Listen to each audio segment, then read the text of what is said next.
brand new.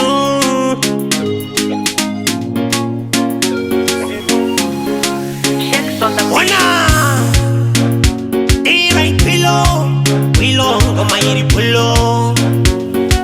Wenza una tipsy, diri baba venue, diri baba venue. Mugandi saiza anga chapenyu, umango mando pura maprenyu. Bakuzisiva, diri baba venue, diri baba venue. Mugandi saiza anga chapenyu, umango mando pura shima prenyu. Bakuzisiva, ona kanato, komanda toranda isa mukoto. Ona mabebi ya kuda mafoto, wasise chiroto. Variva mukoto, vachitemba hoto. Ona mangoma kandoro vakukapa, vakuzisiva kainini ndenge kaka. Wani chimpanaka icho chinokona, wani chimpanaka icho chinotova. Ndiri baba venyu, ndiri baba venyu.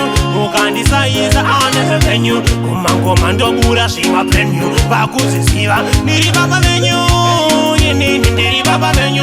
Kumangoma ndobura shima prenyu. Vakuzisiva, ona kana shima yetiringi futi kunge meiweka. Vanoziva ndine bora saka ndovateta akuketi. Ona mumambure ikopora vari kupi vaye vaindishora manje katisa ivanoona hura sekanda krasika baba ye unopiwa. Ndiri baba venyu, ndiri baba venyu. Mukandisaiza ane venyu, kumangoma ndobura shima prenyu. Vakuzisiva, ndiri baba venyu, ndiri baba venyu. Kumangoma ndobura shima prenyu. Vakuzisiva, ona kanato, komanda toranda isa mupoto. Ona mabebi ya kuda mafoto, wasise chiroto. Varipa mukoto, vachitemba hoto. Ona mangoma kandoro vakukapa, vakuzisiva kainini ndenge kaka. Wani chimpanaka icho chinokona, wani chimpanaka icho chinotova. Ndiri baba venyu, ndiri baba venyu. Mukandisaiza ane venyu, kumangoma ndobura shima prenyu. Vakuzisiva, ndiri baba venyu, ndiri baba venyu. Mukandisaiza ameno zenyu, machikoma ngoma ndinobura shima brand new.